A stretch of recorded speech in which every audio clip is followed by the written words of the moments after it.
Hi everyone, we're going to go over Chapter 15, Musculoskeletal Problem. This is quite a lengthy chapter, and there's no way that I'm going to be able to do it justice in a video, so we're going to hit the highlights. I've come up with some videos that I think will assist you when you're going to do assessment of different body parts that may have a musculoskeletal issue. It will require reading the entire chapter, as we're not going to hit on every category in this chapter. So let's get started. The first thing you have to consider when your patient presents is this a new injury? Is it an acute problem, or is this a chronic injury? We want to assess if there's the difference between whether it's a traumatic injury or an overuse injury. The age of the patient is very important, because if it's a pediatric patient, it could have your injury could impact the epiphyseal growth plates, and if it's a geriatric patient, it could be impacted by the degenerative processes that go along as we age. You also want to know if this patient works out regularly, or if this is an injury that has occurred when they periodically work out. What measures the patient has done at home, whether it's ice, heat, rest, whether they've tried any anti-inflammatories, etc. And you also want to know if they've had any history of musculoskeletal problems or any previous injuries similar to the ones that they're presenting to you with. The next thing you want to assess is the origin of the pain. Is it articular or non-articular pain? And if you look on page 756 in the book on table 15.2, that breaks that down very well, with articular structures being your synovium, the synovial fluid, your joint capsules, your cartilages, and non-articular is your bones, the nerves, muscles, tendons, fascia, etc. You also want to know the nature of the complaint, if it's an inflammatory issue or a non-inflammatory issue. On table 15.3, on page 759, that gives good differentiation between the two. Inflammatory may be something that has been like a crystal formation, such as a gout. You could have a rheumatoid arthritis. It could be infectious for inflammatory. Non-inflammatory could be like an osteoarthritis, could be trauma to the area. And then determining if the pain is localized or systemic, or the complaint is localized or systemic. When you're developing your differential diagnosis for musculoskeletal problems, you must include all of these: trauma, circulatory metabolic disorders, degenerative disorders, systemic problems, infection, tumors, developmental problems, and congenital problems. As you're learning with your SOAP notes, it's very important to get a good history. And I know you probably think in your rubric, why are they asking me to put... Sorry, I had an interruption, but I know you may be wondering on SOAP notes why we ask for certain things in the HPI, and that's where the old cart becomes very beneficial. You know, you're wanting to assess when it started, the location, the duration, characteristics, aggravating factors, relieving factors, and treatment. But also there is another guide that you can use, the PQRST. And that is a good assessment of pain. So the P stands for provocation, the Q stands for quality or quantity, the R stands for region and if it radiates, the S stands for severity, and the T is for timing. With these injuries, it's important to do a thorough physical exam, and you want to be able to visualize well, so that means likely having your patient to become undressed. You want to compare sides for symmetry. And if clothes are in the way, or if pants are pulled up, for example, you're not going to be able to give a good assessment of a knee. You also want to do a full range of motion for the patient without assistance, if at all possible, and then using special maneuvers to further assess certain areas will help define your physical exam and bring that in closer to a good diagnosis. And we will be going over more of those shortly. Now, your patient may be saying, oh, I need to have an x-ray, I need to have an MRI, but diagnostic studies are not always what is best in the initial part of an injury. Laboratory testing is at a minimum, and it's only used to rule out systemic illnesses. And many individuals who have certain conditions such as lupus or rheumatoid arthritis may not show up on their blood work, so doing those type of tests is not beneficial to you. In regards to imaging, that's important to wait until after You have tried your treatment plans, usually about 4 to 6 weeks later, or if there's been some red flag that you're concerned about. And those could include, that your exam was not sufficient to identify what structure is causing the problems, if there's been significant trauma, if you've lost function of the joint, or when there's a fracture of a bone suspected, or if there's a history of malignancy. Other red flags include radicular type symptoms that are ongoing for greater than 4 to 6 weeks, and those may include numbness, tingling, muscle weakness, or loss of reflexes. If there's increasing symptoms, osteomyelitis, cauda equina, herniation of a disc, or if there's concerns for an epidural abscess. So let's talk briefly about neck pain. You're likely going to see individuals in your practice that complain of this issue. And the pain may originate from the musculoskeletal system, including muscles, ligaments, tendon, your cervical vertebrae, your nerves, or your vasculature. When you're working up your differential diagnosis, you need to explore muscle spasms, cervical radiculopathy, torticollosis, myofascial pain, whiplash, cervical spondylosis, cervical strain, and referred pain. If you're not familiar with these different conditions, read more about those in the book. When you're doing a neck pain assessment, it's important to ask questions about what brought them into the office, any precipitating events that might have led up to the concerns that they have. Assess their active range of motion. Is there any presence of muscle spasms? Are you able to palpate muscle spasms? Try and get more information on the character of the pain. Is it localized? Does it radiate? Is there numbness extending down into the arms, into the hands? Is there tingling? It's important to get information on the age of the patient. Has there been any history of degenerative arthritis? Some red flags that you might see in assessment of neck pain may include fever, loss of function. There may be redness, systemic type symptoms. One of the tests that you will do is a cervical compression test, and I'm not reading through all of this, but we have a video on the next slide that is going to help you visualize some of these things. So read this after you've watched the video or prior to, and then we're going to watch the video. So pause the video when you're ready to read this. Pause this video, and we'll go to our next video, which is going to be on cervical compression test.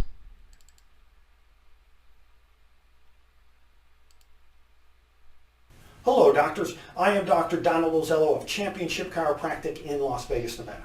The cervical compression test is an orthopedic test for the cervical spine. The patient can be seated or standing. We want to make sure that they're in good posture, and we want to make sure that the neck is held in a neutral position. The neck is not flexed, the neck is not extended, laterally flexed, or rotated to either side. The neck is held in a neutral position. What we're going to do is stand behind the patient. You can use one or both hands, whichever one works better for you. You place the hand on top of the head, and you perform very light axial compression. So you're pressing down on the skull. This will compress the cervical spine and reduce the amount of space in the intervertebral foramen. If there is a reproduction or an increase in the radicular symptoms going down the affected arm, the test is positive. And this will indicate either a disc herniation or a cervical radiculopathy. So go back and reread the previous slide on how to do cervical compression test, and you can associate that with this video. Next, we're going to talk about the Sperling test, and it's a test to assess the cervical roots. So let me put on this video.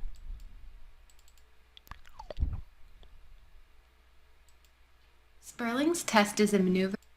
Oops, hold on. Sperling's test is a maneuver used to determine cervical spine nerve impingement and radiculopathy. To perform this test, turn the patient's head to one side and extend their head posteriorly. Then apply downward pressure to the top of the patient's head. A positive test is when the compression causes radicular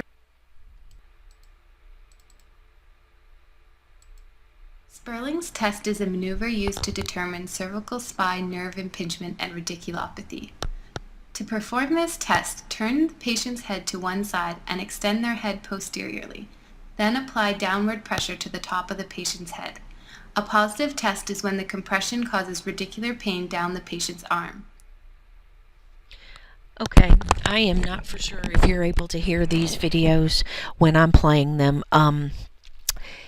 I think what might be in our best interest is for me not to play them, and then you can go back and look at them on the PowerPoint by themselves after you've listened to this PowerPoint, because I don't want to waste your time, but I'm really not thinking that you're hearing these. When you've made your diagnosis for your patient's neck concern, it's important to identify if it's an emergent issue or not. And this is going to be based on the location of the injury and how extensive it is. So while we may not be able to say, neck pain always goes to an orthopedist or a neurologist, those are nuances that you'll develop when you get into practice. But there are going to be several conditions that you may have to refer to an orthopedist or a neurologist. With these patients, reassurance in uncomplicated cases is very important, and you want to reassure them that the condition will improve and what steps that you plan to take if things don't improve. There is likely associated discomfort with neck injuries, but all of these may not require narcotics. So pull out your list of NSAIDs that you find appropriate and discuss those with your patient. Muscle relaxants can be very helpful if your patient is having spasms. But just remember that this class of medicine is used for short-term use only, and you have to weigh the pros versus the cons. Most importantly, that muscle relaxants can cause drowsiness and dizziness. Also, ice, heat, and physical therapy if indicated by the condition. It's also important to give the patient a timeline of things that they need to report back to you if there's not improvement with their condition over the next several weeks. Let's talk briefly about shoulder pain and differential diagnoses that are associated with it. When you're assessing this patient, when you're asking questions regarding the history, be sure and inquire if there's been any injuries that precipitated this pain, and when the onset of pain was, and if there were any specifics about the onset of pain. Some ways to assess range of motion of the shoulder could include the Apley scratch test, the internal-external flexion, and then the internal and external in abduction. In the next couple of slides, there will be some videos on different testing that you can do to assess range of motion, but including your differential diagnosis, there could be an adhesive capsulitis, rotator cuff tear, a subacromial bursitis, tendinitis, impingement, fractures, degenerative issues, nerve compression, thoracic outlet syndrome, and shoulder hand syndrome. We're not going to go over these, but they will be in your book, and just review those. Next, let's talk a little bit about some arm issues, and that could include elbow, wrist, or hand pain. Some of the tests that you would perform to assess wrist and hand issues could be the Allen's test, the Phelan's test, the Tinel's test, or the Ferkelstein's test. So look at those videos after we review this differential diagnosis. When working on your differential diagnosis for the arm, there are several conditions that we need to rule out. We have your lateral and medial epicondylitis, your olecranon bursitis, carpal tunnel, ganglions, fractures of the wrist, gout, Duquesne's, tenosynovitis, OA, RA, trigger finger, Dupuytren's contracture, and then Boutonniere's deformity. So read a little bit more on those in the book, and then following there are several videos on better assessment skills of the wrist and the hand. Next, let's talk about low back pain. And I just want to bring to your attention on page 758, there is the iceberg diagram for low back pain, which includes your pharmacology, your psychosocial, complementary, self-care and patient ed, lifestyle issues, and surgical considerations. So be sure and review that at your convenience. When considering differential diagnoses for lower back pain, you need to consider musculoskeletal strain, sciatica, spinal stenosis, infection, pyelonephritis, prostatitis, ankylosing spondylitis, cauda-equina syndrome, cholelithiasis, herniated disc, and aortic aneurysm, and spondylolithiasis. Some special tests that you may use when assessing lower back pain might be your straight leg raising test, and there'll be a video on it that's going to assess the L5 and S1 nerve roots. The reverse straight leg raising test, which is assessing L1 through L4, and then the prone rectus femoris test, which is assessing L1 through 4 nerve roots under tension. So be sure and look at these videos on some back assessments, such as the straight leg test video here, and then the prone rectus femoris test here. Next, let's talk a little bit about knee pain. Some of the differential diagnoses to consider for knee pain include fractures, meniscal injuries, contusions, ligament injuries, tumors, patellofemoral issues, arthritis, sepsis, chondromalacia of the patella, and overuse syndromes. When you're going to assess knee pain, it's important to get a good visual, and this diagram shows some different things that you might see. This is showing us what normal visualization of the knees will look like. Then we have genuvalgium, which talks about more of the bowing of the leg here. Okay, as I've started this video, this was a slide that was put in by the book publisher, but I believe that it is incorrect. So on the next slide, which I'm going to move to, but I can't take this out with the video being there. So disregard this video. When I go to save the PowerPoint, actually I'll just leave it in and just ignore it. But look at the genu recurvatum, and that's where you have more of the bowing backwards of the knee, and it can put increased strain on the ACL or the PCL. So when you think about the genu valgum, that is more knock-kneed, and this is a better description than the previous one was on what those knees look like. This is a normal indication with just a small amount of space between, and then the genuvarum is where the knees are bowed out. And so then we can go back to our previous slide and talk about how we've got the more bowing and the degeneration of the medial and the lateral meniscus with these conditions, and the information is correct, it's just these pictures are incorrect. So just disregard these pictures in that one. Okay, so another test that you might do for knee issues to assess the ACL is your anterior drawer test, and I have a video for you to look at of that. I think the video is easier to visualize what's going on than to read all of this. And then also there is the posterior drawer test, which assesses the posterior cruciate ligament, and we have a video to assess both of those in this. And as I said earlier, I'll let you watch this away from the video that we have going on. Another knee specific test is the Lachman's test to assess for ACL laxativity, and this will assess for how strong or how weak that ACL is, and you can read the specifics of that, but we also have a video here that is going to show a positive ACL in the left knee, and then he'll compare it to a normal ACL here in the right knee. Then there's the prone Lachman's test that assesses as well, and some feel that this is a better test than the supine Lachman's test. It gives a better assessment of that ACL. And so here's an example of it, and you can look at that at your convenience. Then we have the valgus stress test that will check for the MCL and its stability or stability or instability. And then there's also the varus stress test, which will assess for the lateral collateral ligament and its stability. And we have a video here that will assess both of those. So look at those descriptions and then watch the video.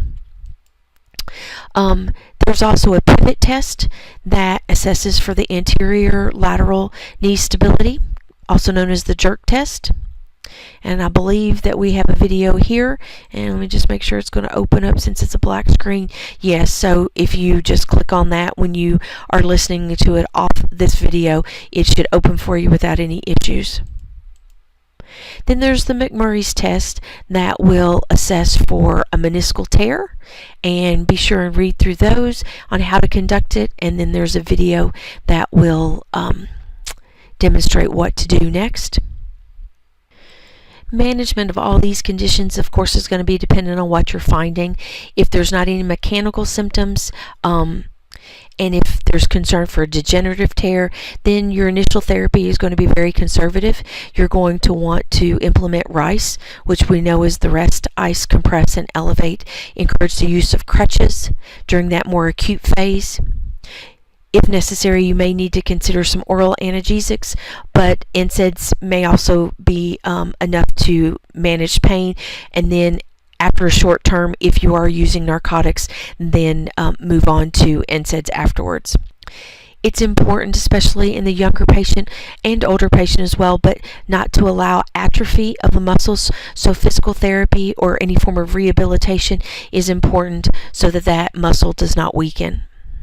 And then there can be a gradual increase in weight bearing. If there's been a tear of a younger patient of some ligament, treatment for these patients needs to be more aggressive, and there may need to be more radiological tests, and then also referrals to orthopedist. Let's talk a little bit about differential diagnoses of ankle and foot pain. You first have to determine what is the cause of the pain in the ankle, and if it's a ligamental damage, that's going to be considered a sprain. There are different levels of sprains. There's a first degree sprain, which involves stretching of the ligament fibers, a second degree sprain, which involves a tear of part of the ligament with pain and swelling, and then a third degree sprain, which results in complete tear of the ligament as it separates from the bone. Be sure and ask how the injury occurred and what happened before and after the injury. There are some excellent tables on page 794 of breaking down ankle sprains and what the degree is and what you can look for in clinical manifestations. So I encourage you to look at that. Some of the differential diagnoses include, as we talked about, sprains, bunions, neuromas, pes planus, stress fractures, hammer toes, arthritis, tendinitis, bursitis, fasciitis, heel spurs, and corns and calluses. And many of these are dependent on age as well, and several of them are more in our elder population, but likely you will be seeing those in your practice, and it's important to feel comfortable with these conditions. Let's briefly talk about osteoarthritis, which is a degenerative joint disease, and we know that it typically can impact the hips, the knees, and the hands. It's associated with early morning stiffness that interferes with your morning activities, but usually improves as the day goes on. The cause of osteoarthritis may be idiopathic, but it could result from advancing age, obesity, occupational overload of the joints, and some collagen gene polymorphisms. And there can also be a secondary osteoarthritis, which may develop after trauma, infection, having an issue with osteonecrosis, some congenital malalignments, or if there's inflammatory arthritis or a metabolic disorder. Often with osteoarthritis, x-rays do not correlate with what the patient reports as clinical symptoms. The differential diagnoses can include bursitis, tendinitis, avascular necrosis of the femoral head, Lyme's disease, rheumatoid arthritis, vasculitis, lupus, neuropathy, osteopenia, or malignancies of the bone. Management, first line would be non-narcotic analgesics. NSAIDs are used with more caution because of their cardiovascular concerns. With the COX-2, COX-2 is more preferred than a COX-1 medication. Your COX-2s may be your Celebrex, and they have a better safety profile for GI issues than traditional NSAIDs do, but you have to balance that with their increased cardiovascular concerns. If pain is persistent and surgery is not considered an option, then a referral to pain management may be necessary. Education for these patients is very important.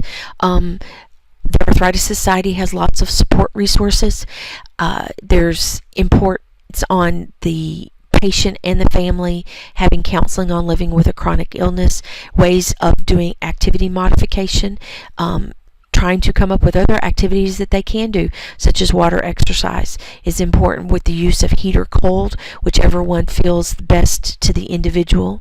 Physical therapy is always important, and keeping mobility going to help keep those muscles strong and prevent falls, and then if there's a deformity, surgical intervention if needed or indicated. Let's talk next briefly about osteoporosis and some of the risk factors. So age, Caucasian, if you've had an individual with an eating disorder, from absorptive factors, if there's dietary deficiencies in calcium, if someone has been on chronic steroid use, their bones are going to be weaker. If they have hyperthyroid or parathyroid problems, if they're a smoker, alcohol use, if they are not active, any history of epilepsy, and I'm not quite for sure about that. I'll have to explore that one.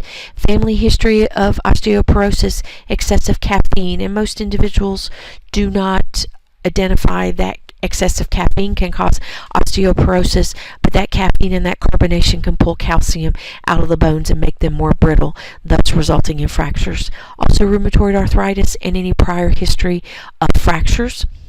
So it's important to screen our patients for osteoporosis. The DEXA scan is the gold standard, and it'll go and give clarification to the strength of measuring the spine and the hip. There is a questionnaire that you can ask your patient about, the FRAX questionnaire, and it assesses your fracture risk assessment tool, and you can go to this link that's provided and you can enter in information about your patient, such as their age, their birthday, their sex, their weight, their height, the previous fractures, if their parent had any fracture histories, current smoking, use of steroids, rheumatoid arthritis, secondary osteoporosis, alcohol use, and then dimensions on their femoral neck, and it can give a projection on the fracture risk assessment tool. Often osteoporosis is an incidental finding on a plain x-ray that's done for whatever reason. So it's important that we help our patients to maintain bone health. Doing weight-bearing exercises is very important. Having home safety, if you have an elderly patient, making sure that they don't have area rugs that are out that they can easily trip over. If applicable, these patients need to be on calcium and vitamin D, which will help keep their bones stronger. Depending on what their score is on the DEXA scan, if they are osteoporotic, bisphosphonates can be tolerated. If they can tolerate them, there's some new parenteral options that are on the market, but sometimes these can be prohibitive due to their expense. There are some selective estrogen receptor modulator medication.